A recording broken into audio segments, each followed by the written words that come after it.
গত 25 ও 26শে মে নেপালে অনুষ্ঠিত 15তম NSKA আন্তর্জাতিক ক্যারাটে চ্যাম্পিয়নশিপ প্রতিযোগিতায় সোনা অর্জন করল মেদিনীপুর শহরের অশোকনগরের বাসিন্দা সোমরাজ পাণ্ডে।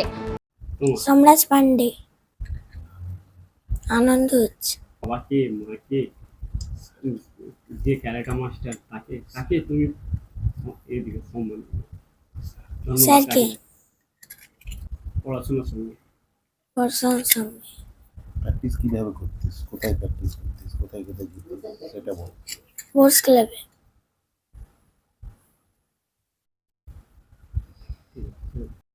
7 বছর বয়সী সোমরাজ মেদিনীপুরের সরস্বতী শিশু মন্দিরের 2য় শ্রেণীর ছাত্র সোমরাজ পাণ্ডে আন্তর্জাতিক স্তরের ক্যারাটে চ্যাম্পিয়নশিপ প্রতিযোগিতায় সোনার মেডেল নিয়ে শুক্রবার বাড়ি ফিরতেই আনন্দে আত্মহারা তার পরিবার পরিজন থেকে শুরু করে তার কোচ, শিক্ষক শিক্ষিকা এবং আত্মীয় স্বজনেরা।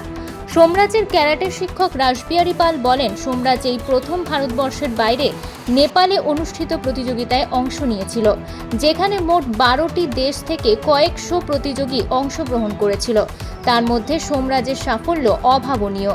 নেপালের আন্তর্জাতিক ক্যারাটে চ্যাম্পিয়নশিপ প্রতিযোগিতায় আমাদের এখান থেকে মোট 73 জন গিয়েছিল, যার মধ্যে আমরা 3টে সোনা, 2টো রূপো এবং 4টি ব্রোঞ্জ পদক জয়লাভ করেছি। ছেলের এই সাফল্যে বেজায় খুশি সোমরাজের বাবা মলয় পাণ্ডে।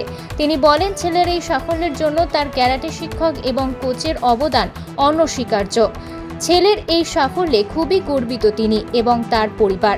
আগামী দিনে ছেলের উজ্জ্বল ভবিষ্যতের জন্য তিনি সব রকমভাবে সাহায্য করবেন বলেও জানান সোমরাজের বাবা। আমার ওনার যে গুরু রাসবিহারী পাল, ওনাকে যা পরিশ্রম দিয়ে কঠোরভাবে তৈরি করেছে, তার জন্য আমরা খুব গর্বিত মনে করি। আর এর সঙ্গে দেবশঙ্কর সেনসি আর ওর কোচ শুভজিৎ চক্রবর্তী বহুত এর জন্য পরিশ্রম করেছে। আজকে এই সাফল্যতার পেছনে ওদের বিরাট আছে, কি বলবো, ওদেরই বেশি আমরা করতে চাইছি আর কি।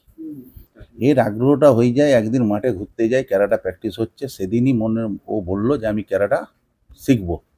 সেই ভেবে আমরা ওকে ভর্তি করেছিলাম। তারপরে রাসবিহারী স্যারের হাতে পড়ে যেতে ছেলে এখন মোটামুটি যেখানেই যাচ্ছে সেখানেই মোটামুটি মেডেল নিয়ে আসার চেষ্টা করছি। আমরা পুরোপুরি আনন্দিত আছি আজকে। আমরা কেন, মেদিনীপুরবাসী পুরোটাই আনন্দিত আছে আজকের জন্য। আজকে তো খুব ছেলে যে মেডেল যেদিনে নিয়েছিল সেদিন থেকে তো খুবই আনন্দ, খুবই আমাদের বাড়িতে সবাই আনন্দ। হ্যাঁ, আজকে স্যারকেই আমি ধন্যবাদ জানাই, রাসবিহারী স্যারকে, যে ওনার জন্যই আজকে আমার ছেলে এখানে পৌঁছেছে।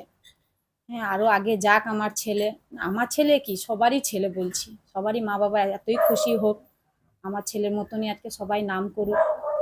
খুবই খুশি আমি। জাহাঙ্গীর বাদশার রিপোর্ট, জেবি নিউজ।